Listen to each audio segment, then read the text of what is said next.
Hello everyone, I welcome you all for the course Engineering Metrology. So this is the 5th lecture on the topic comparators. So the contents of the today's lecture are, so recalling of the lecture 4, and then we will discuss the mechanical optical comparators, and then I will discuss the what are the advantages and disadvantages of optical comparators. And then we will discuss mechanical optical comparators. In that, I will discuss GE's ultra optimeter and GE's optotest comparator. And then we will discuss the pneumatic comparator. And then we will summarize the today's topic contents. So in the lecture 4, we discussed the electrical comparators. So electrical comparators converts the linear movement of the plunger into electrical signals. So these electrical signals are further calibrated with the help of galvanometer onto the graduated scale. So in the electrical comparators, the magnification system is the galvanometer. So in the electronic comparators, the magnification system is frequency modulation. So in electrical comparators, so we use the Wheatstone bridge circuit to incorporate the galvanometer. So as we have seen the electrical comparator, so this has the transducer, so that is armature. So whose one end is connected to the thin flexible steel strip, another end is supported by the spring under the plunger, and also it is placed in between the two coils, let us C and C dash.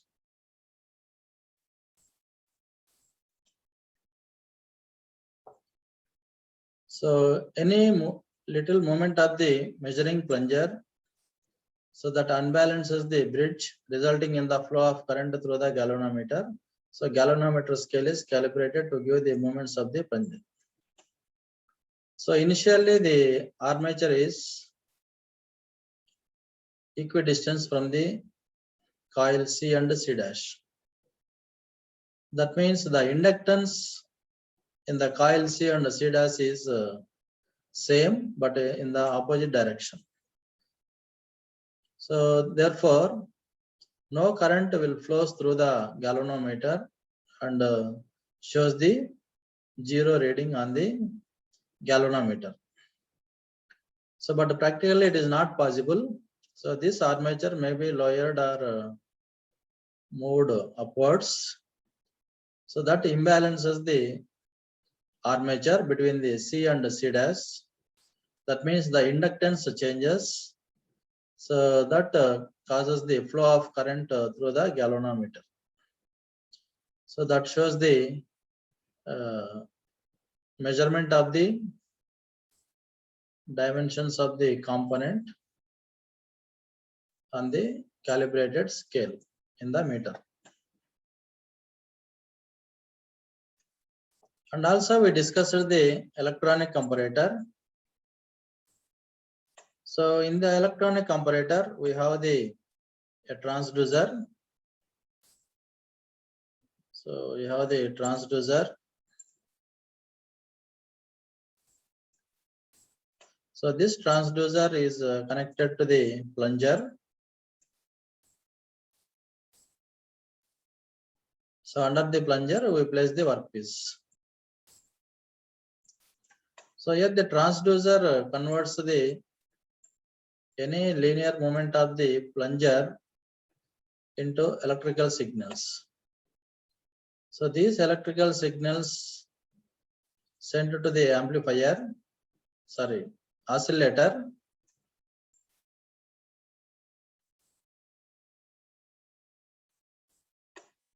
So the oscillator receives the electrical signals from the transducer and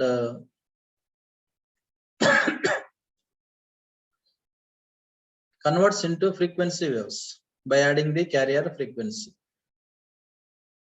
And these frequency waves sent to the amplifier.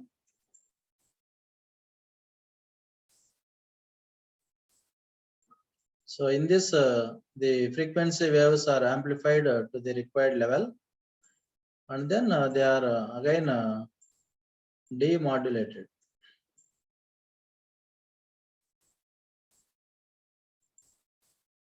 That means the amplified waves converted into original waveform. That is moment of the plunger. So these waves or original waves is shown on the meter. So which has the calibrated scale. So the pointer moves on the meter. So this is the working principle of the electronic comparators. So we will place the workpiece underneath the plunger. So any deviations or changes in the size of the workpiece causes the movement of the plunger, so that the movement of the plunger is converted into electrical signals. So here we have the oscillator which receives the electrical signals and convert into frequency waves by adding the carrier frequency. So this is called the modulation. So these frequency waves enter into the amplifier. So there the frequency waves are amplified to the required level and then sent to the demodulator. So there the amplified waves converted into original waves, and these original waves are shown on the meter, which has the calibrated scale with the pointer. And also we discussed the electromechanical comparator. So it is one of the important types of comparator. It is generally used for comparing the dimensions of a component with a standard dimension. So this instrument is based upon the use of mechanically operated contacts that are employed to contact or break the electric circuits. So we have the two micrometer ends.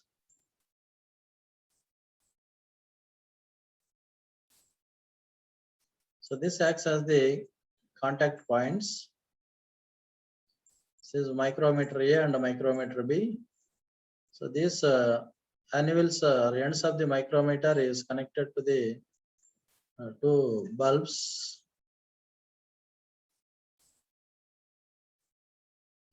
So here there is a measuring magnifying lever, so which is actuated by the plunger. So if any movement of the plunger caused by the change in dimensions causes the actuation of the magnifying lever. So this acts as the negative pole, and these ends of the micrometers acts as a positive poles. So this is the positive tolerance limit micrometer, and this is the negative tolerance limit micrometer. So here we have the green bulb,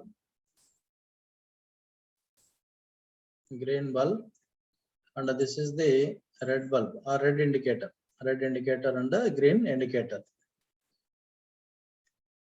Now when the magnifying lever is in between the micrometer A and micrometer B, then we can move the micrometer ends A and B to set the limits for the size of the component.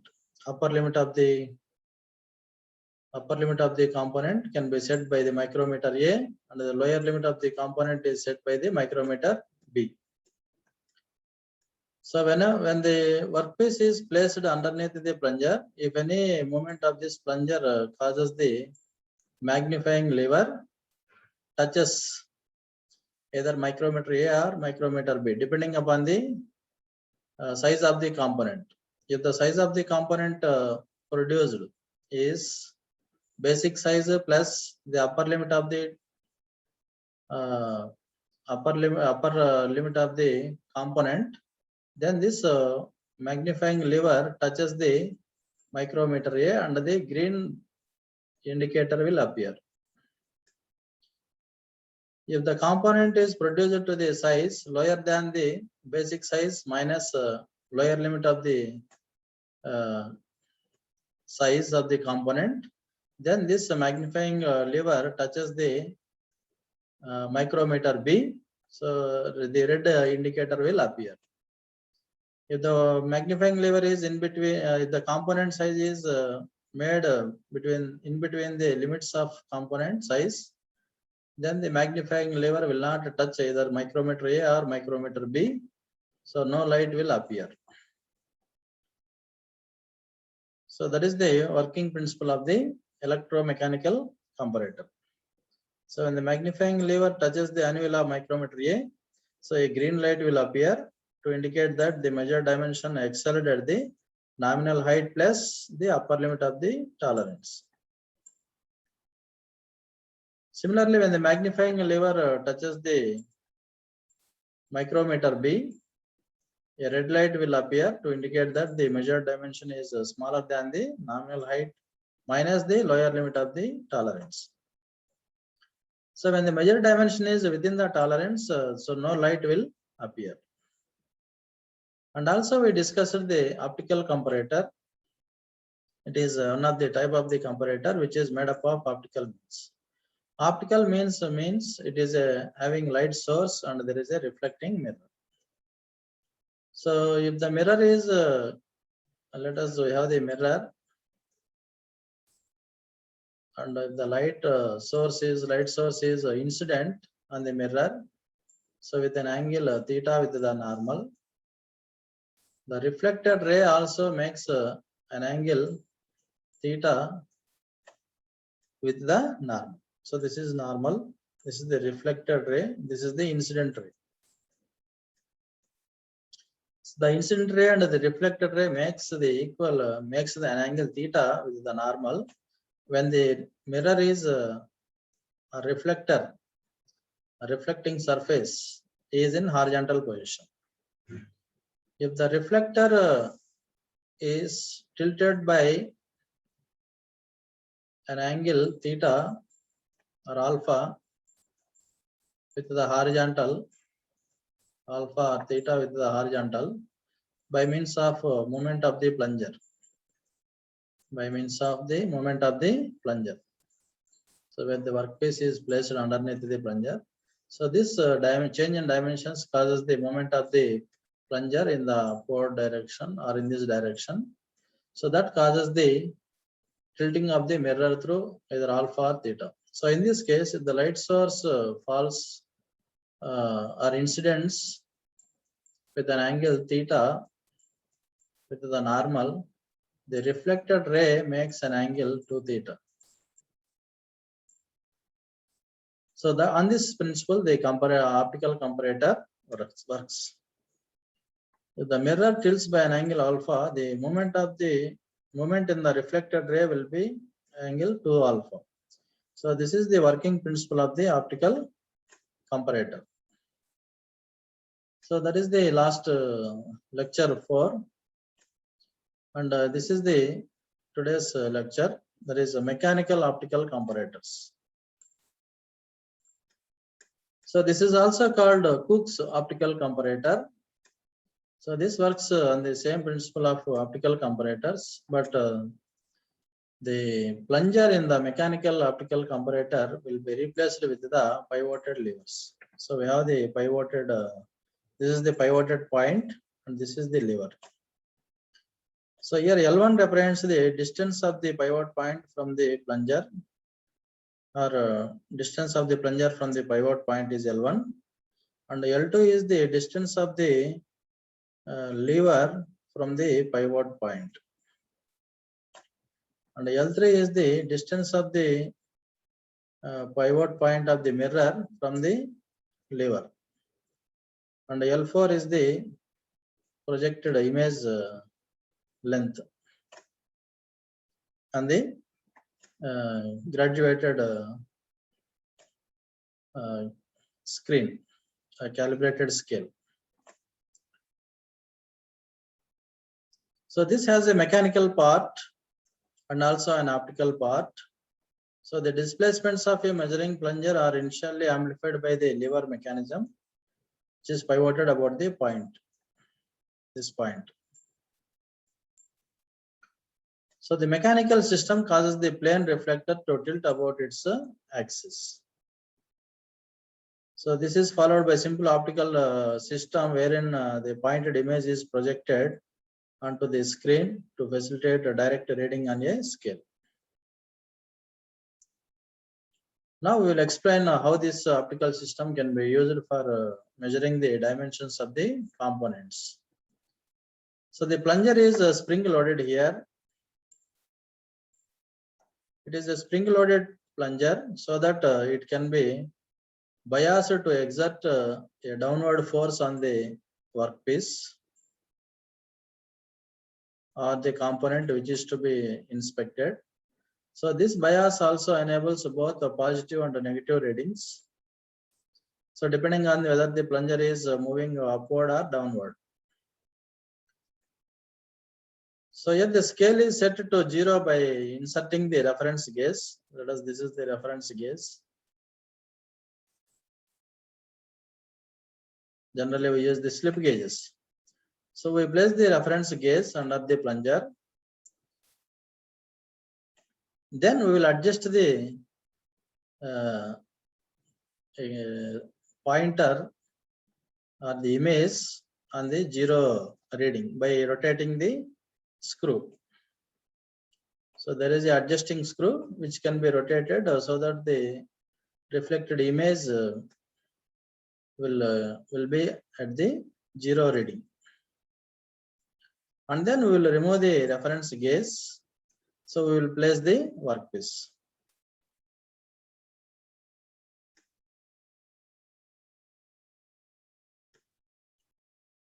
So what happens?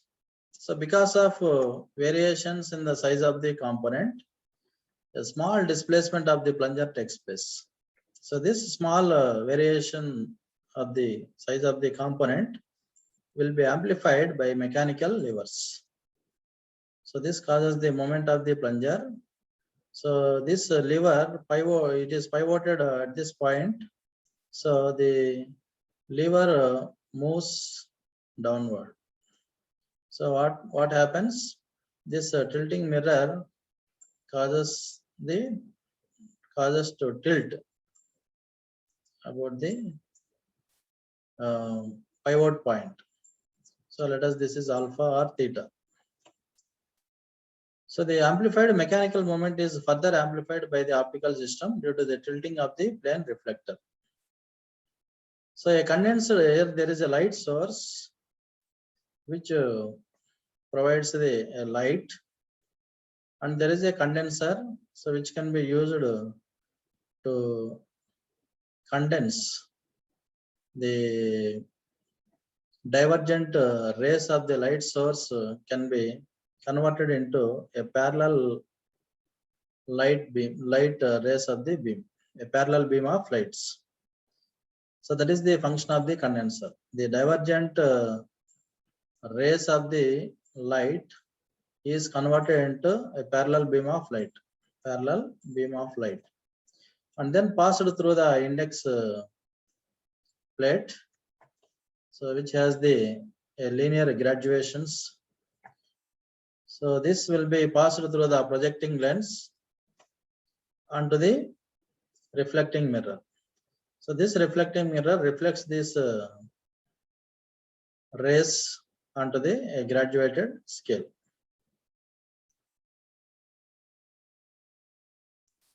So the mirror reflects this image onto the inner surface of the ground glass screen, which has the scale. So the difference in reading can be directly read on the calibrated screen, which provides the linear difference in millimeters or fractions of a millimeter. So the optical magnifications provide a high degree of precision in measurements due to the reduction of moving members and better wear resistant qualities. So the total magnification we can achieve as overall magnification. So overall magnification equal to mechanical magnification multiplied by the optical magnification. So here the mechanical magnification is L2 by L1. L2 by L1 is the mechanical magnification, which is again magnified by the reflecting mirror. That is 2 times L4 by L3. Okay. So here the 2 times means when the mirror makes an angle alpha or tilts an angle alpha, the image can be projected or tilted through an angle 2 alpha. So that's why it is 2 times. So mechanical magnification is L2 by L1 and optical magnification is 2 times L4 by L3. So the magnification factor 2 figure in the optical amplification, because if the mirror is tilted by theta degree, then the image is tilted by 2 theta degree over this scale. Therefore, the overall magnification of the system is given by this relation 2 into L4 by L3 multiplied by L2 by L1. What are the advantages of mechanical comparators? So the one is high accuracy will be achieved since it is having a few moving linkages and hence are not subjected to wear and tear, and there is no much friction, so that we can achieve the high degree of accuracy. And the parallax error will be avoided, so there is no pointer will move on the calibrated scale. So here there is a image which can be directly fall on the graduated scale or on the ground glass screen. So parallax error will be avoided. So less weight compared to other comparators due to fewer moving parts, and very suitable for precision measurements due to high magnification. And these comparators have a scale which can be made past a datum line, and thus a high range is possible in the optical comparators. And a beam of light is used for magnification which has no inertia, because the light source doesn't cause the weight of the weight, so the inertia is 0. But the disadvantages of the optical comparators are need a separate electrical source, and optical means are expensive compared to electrical and mechanical comparators. Not suitable for continuous use due to the scale to be viewed through eyepiece. So the operator cannot see continuously using the eyepiece. So it is suitable to use in dark rooms only. Size is large, and heating from source of light affects the accuracy of the measurement. So here we are using the bulb, so which provides the light source. So as the light is continuously is in on situation, so what happens, the filament will heat, so that will also affect the accuracy of the measurement. And taking the readings continuously through the eyepiece is not a convenient in the optical comparators. The another type of comparator is GE's ultra optimeter. So GE's ultra optimeter can provide a higher magnification compared to the simple mechanical optical comparators, because here we have the 2 mirrors. One is the movable mirror and there is a fixed mirror. M1 is the movable mirror and M2 is the fixed mirror. So because of the double reflection of the light rays between the 2 mirrors, so will gives the higher magnification. So the magnification is made possible by the use of 2 mirrors which create a double reflection of the light. So it is preferable to have a monochromatic light source passing through the condenser lens. So here we have the light source, monochromatic light source, which is passing through the green filter, which can filter all the and it can allow only the green light. The remaining colors will be absorbed. And this green light, green color light passes through the condenser, right? And then there is a index. So light passes through the condenser lens followed by index that carries the image of two cross wires onto a tilting mirror. Marked mirror 1 in the figure. This is the mirror 1. So mirror 1 reflects the image onto the mirror 2. So the condenser will right. The light passes through the condenser and the image is formed on the mirror 1. That is movable mirror. This image is reflected onto the mirror 2. Onto the mirror 2. That is a fixed mirror. So which is kept parallel to the movable mirror. And this image again reflected back onto the movable mirror 1. So this will be again reflected, right? And this image will be projected onto the eyepiece through the objective lens. So the magnified image is formed at the eyepiece after passing through a transparent graticule. So the graticule has a scale that enables the reading of the linear displacement of the plunger. So how this works? So let us we have a table or surface plate. So on which we place the workpiece. So any deviation of the workpiece, any deviation of the size of the component causes the plunger to move either upside or downside. So this causes a movable mirror tilts.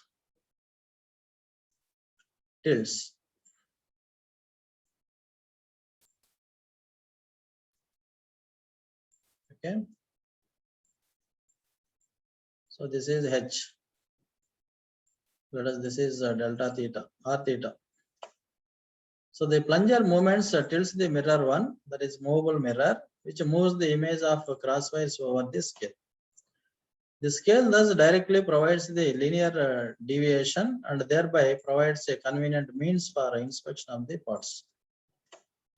So the entire setup is provided in the PVC enclosure and tubings. So in order to set the instrument to 0, a screw is provided to move the projected image onto the graticule over the scale.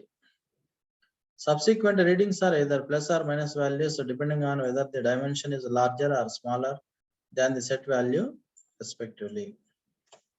So maybe the component size is a larger size than this set value, or it may be smaller than the set value. So the light from the light source passes through the green filter and condenser.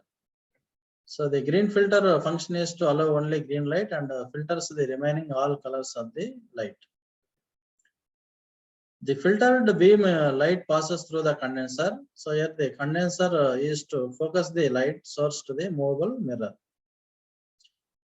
So we have the two mirrors, so mirror 1 and mirror 2. So mirror 1 is a movable mirror which is operated by the plunger.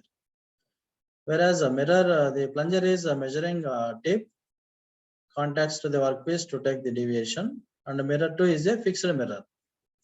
Once the focuser light from the condenser falls on the mirror M1 and gets reflected onto the mirror 2 and again reflected back to the mirror 1.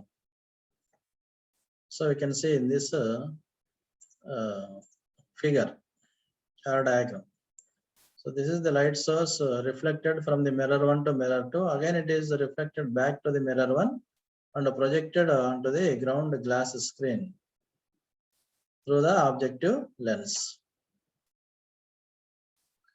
So the objective lens will collect this image and projects onto the graticule. So what is graticule? Graticule is a screen is having vertical and horizontal lines like a graph to create coordinate points. This image on the graticule is observed by the eyepiece. So by observing the image, we can compare the actual working dimension to the working standard. So here the magnification plays a crucial role. So how do we get the magnification of the GS Ultra Optimeter? So the factor of magnification depends upon the distance x and h, the focal length f. So x is the distance. This is the pivot point, right? This is the x, and this height is h.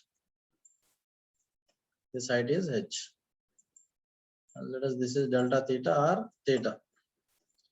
Distance between the pivot of the mirror and the center axis of the plunger is called the x. H is the vertical movement of the plunger. Vertical movement of the plunger. F is the focal length of the lens. Therefore, magnification is equal to 2 times the focal length multiplied by the angular moment of the mirror divided by the plunger moment.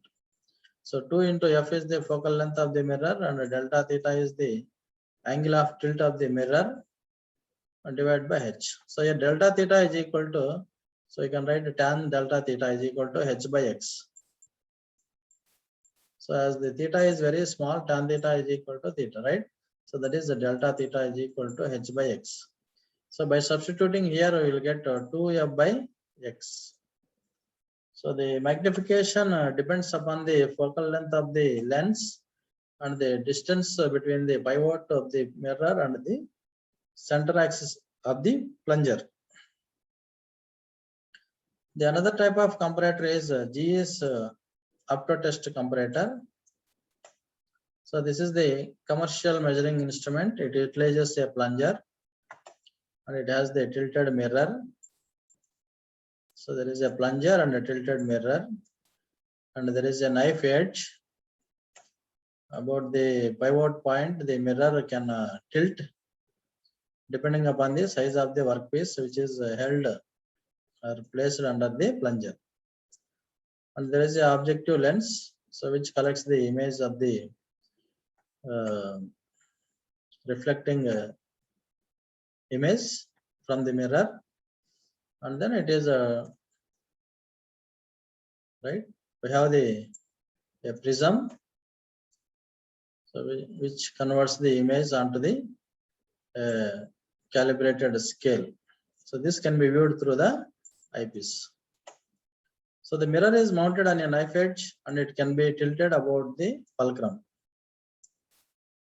So any linear vertical movement of the contact plunger causes the mirror can tilt. So here there is a light source, so which passes through the external mirror and then projects through this prism onto the mirror.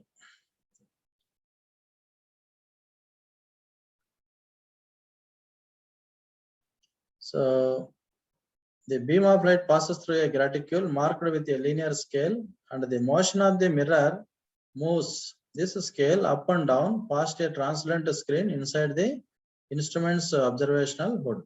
So this is the top view of the Optotest comparator. So the eye placed near the eyepiece. So this is the eye and this is the eyepiece. So eye is placed near the eyepiece and views the image of the small scale marked on the glass filter glass after reflection from the plunger.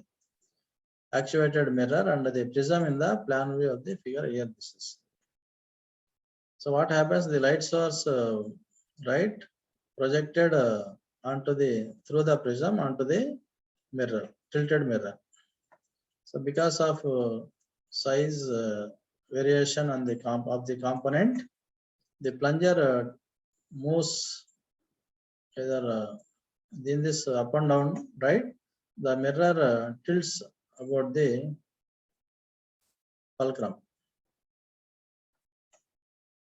So this light source will be projected onto the mirror, and this image is reflected back, right? Reflected back through the objective lens and system of prisms, and projected onto the either index, and the reflected image is placed on the index graduated scale. So that can be seen through the eyepiece. In the focal plane of the eyepiece, a fine reference line, the index is provided, and the system of lenses is so arranged that the image of the scale is projected in the same focal plane. So thus the with the movement of the scale, the image can be measured with reference to the fixed line. So the division of a scale image opposite the index line shows the amount of movement of the contact plunger. So the image of the scale and the index line can be viewed through the projection system. So we have the eyepiece. So the overall magnification of the comparator is given by 2f by d, 2 times the focal length of the lens divided by the d is the distance from the knife edge right to the moment of the plunger. It is the d multiplied by eyepiece magnification. So where f is the focal length of the lens and d is the distance between the knife edge and the plunger. Coming to the another comparator is called a pneumatic comparator. So which is operated by the gas or air under pressure are called the pneumatics. So in pneumatic comparators, air is used as the magnification system. So using the pneumatic comparators enables two approaches for measuring the deflection in measurement by either measuring the air pressure or by measuring the velocity of airflow. So the response of the comparator working on the velocity of airflow is quite faster when compared to the comparator working on air pressure. So we can magnify up to 30,000 times more than the actual moment. So this is because of there is no moving parts in the pneumatic comparators. So this is called pressure sensitive pneumatic comparators or pressure comparators working principle. So this shows the schematic diagram of the pressure sensitive pneumatic comparator. So this consists of the air filter, and there is a pressure regulator, and we have the control orifice, and there is a measuring orifice. So this is called intermediate chamber. This is called the intermediate chamber. Intermediate chamber. And the intermediate chamber is connected with a pressure gauge or indicator. And we have the restricting surface. So this restricting surface is the maybe this component size. If the component size varies, let us if the component is smaller than the size of the component size is smaller than the actual size, then the length will increase. If the component size is larger than the actual size of the component, this L will decrease. So depending upon the L, depending upon the size of the components, the L will change. So the surface area of the imaginary cylinder will change. So we have the control orifice, measuring orifice, pressure gauge, pressure regulator, and air filter. So how the comparator works? So here the restricting surface is the measuring surface. So changing the position of the workpiece will affect the distance L. Simultaneously, this will change the pressure of the air coming from the measuring orifice. So we have the pressure regulator. The pressure is regulated here and supplies the pressure continuously into the intermediate chamber by the control orifice.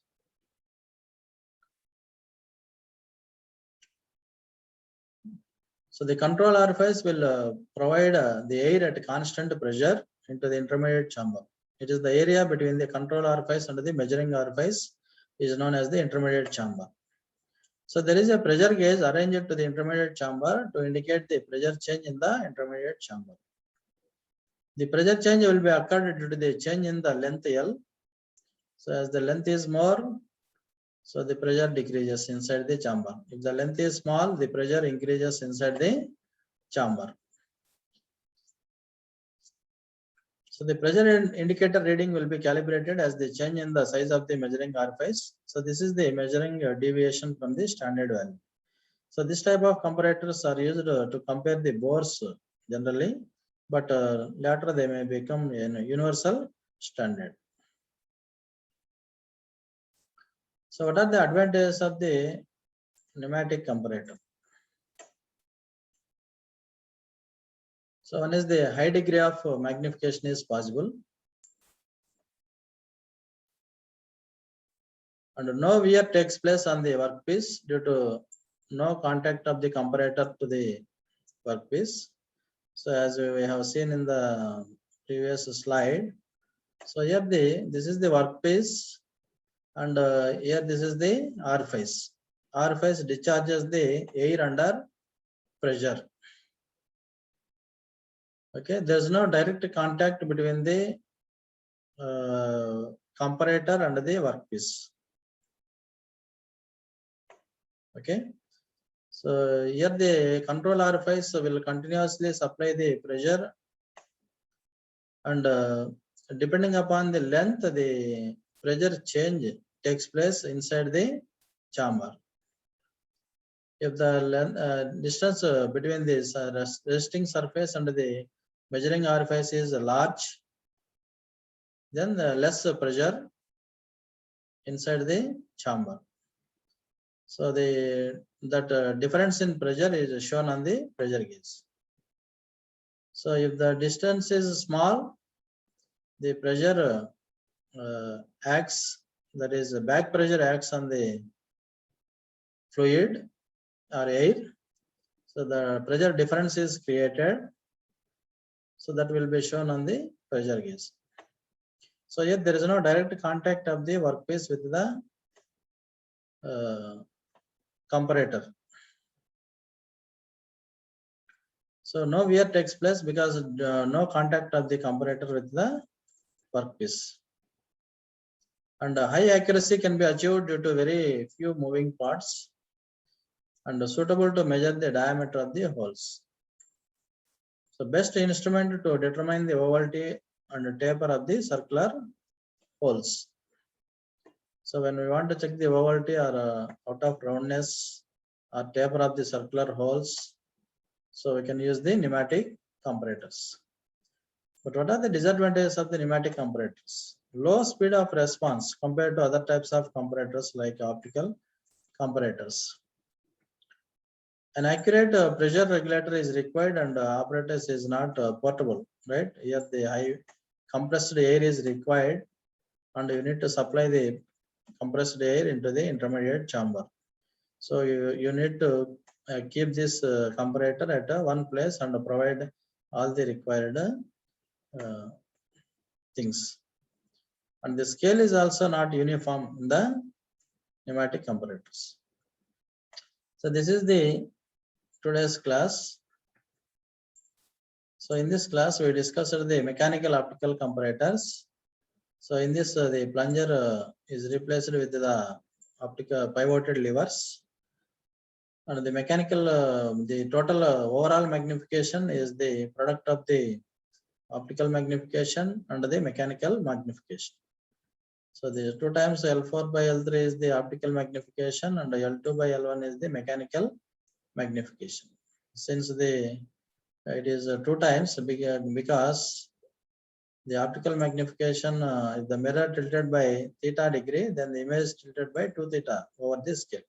That's why here we use the 2 times. And also we discussed the GS ultra optimeter. This can provide higher magnification compared to the simple mechanical optical comparator. So because of creating the double reflection of the light. So here we have the two mirrors, fixed mirror and the movable mirror. So this creates the double reflection of the light. So this improves the magnification of the comparator. So the overall magnification is equal to 2 times focal length of the lens divided by distance of the plunger from the pivot point. That is X. In pneumatic comparators, air is used as the magnification system. So using the pneumatic comparators that enables two approaches for measuring the deflection in measurement by either measuring the air pressure or measuring the velocity of airflow. So the measuring the velocity of airflow will give the quicker results compared to the measuring the air pressure. So this is about the today's class. So these are the references we followed for preparing this material. Thank you.